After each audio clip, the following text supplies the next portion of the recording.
What's up YouTube? How's it going everybody? If you watched one of our last videos, you know that we sold our old house and we bought a different place further out in the country with a little bit of property. I am so excited because the back acre looks like there's a little space I could build a four-wheeler track, maybe some trails to ride on, and I can do some testing around the house. So you can see the other side of the creek there is our back acre, and it is completely covered in blackberries. So one of the first things that Twinkles and I started doing is clearing off all the old brush. This is the very first burn pile on the back property. And you can see here after that first burn pile was done how much clearer it looks in this spot on the levee.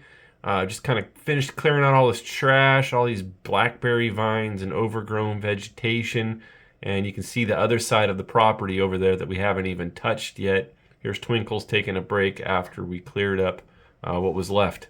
This is the first clearing that we did on the other side of the property. You can see we found this really cool old willow tree. There's Twinkles standing on the first little trail that we cleared into the back of the property, and here's the old man willow, as we called it, that we discovered. This is the other willow tree on the other side of the property, and that's kind of how we came up with the name of Two Willows ATV Park, because there are two old willow trees, tons and tons of cherry plums and blackberries and just tons of vines and things. And if you watched the last video, I went over this brush cutter that I put on the weed eater, and before that you can see the pile there I was clearing by hand using pruners and just lopping off all of the blackberries. It was taking forever.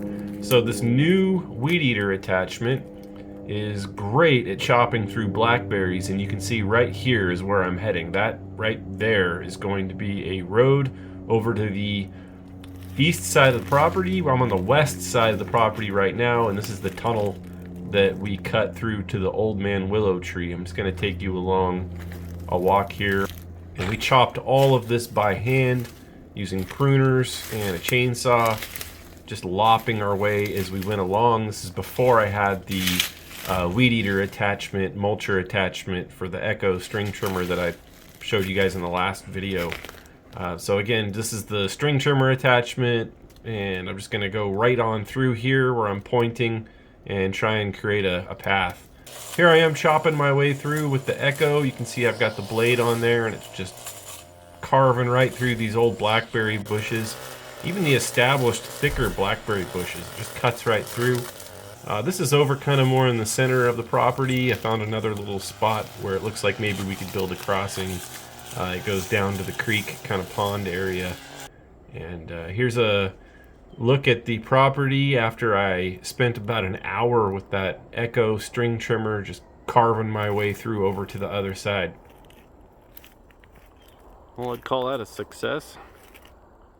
Cut all that in about an hour at the most. That little blade just chews up these blackberries.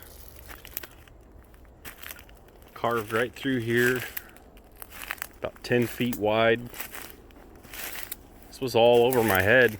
Thick, overgrown blackberries. I don't think anybody's been back here in about 20 years. Cut through all this.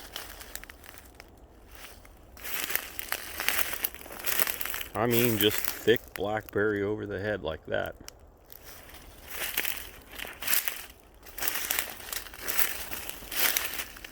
We'll go that way next.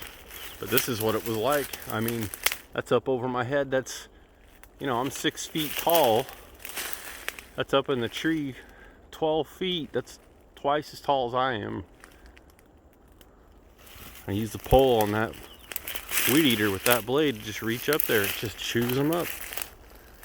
So this is a little spot I found where you can kind of get down to the creek.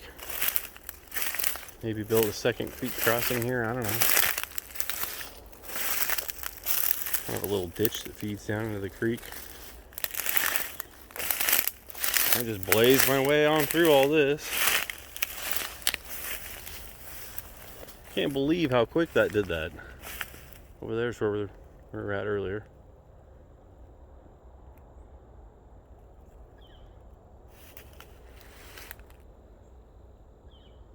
And the creek goes on down that way. Yeah, it just chewed right through that. Look at that. It's 10, 15 feet wide. Probably 20, 30 feet from here up to here. I cleared out this little section. And then from here back to there, that's probably another good 40, 50 feet. Just chopped right through that blackberry. Mulched it all up like nothing. But now, with that little blackberry blade, that little brush cutter, this 2-blade brush cutter, I can just go right through them. So the next thing I'll probably do is the property line is actually right here. It's right underneath those berries there. See her down there by that fence line. The fence line comes up through here, all the way up through there by the old man tree that we found there. I don't know if I showed you guys this yet. There's that cool old man tree. The property line's all along here. So we'll probably use it on these next. And that's probably about 8 feet tall. Maybe 10 feet tall in a couple spots. And that's next on the list to get annihilated. And then it'll look more like this over here for a little while until we rake it all up and burn the remnants. So yeah, I'd call that a huge success. I'm loving this 2-blade brush cutter. Awesome. Just freaking awesome. If I think of all the time I could have saved myself when I was a kid getting paid to prune back blackberries with a shovel and pruners and a rake, man, I wish I would have had one of these then. Here's a look at the blade after 2 uses. And those little chips you do see there, that's just from where I hit the chain link fence or there. I don't think there'd be any notches out at all. The blackberry doesn't seem to phase it, and the wood, it stands up to it pretty well. Use it to clear hopefully this whole property back here, the way that went. All right, everybody, thanks for watching. See you next time.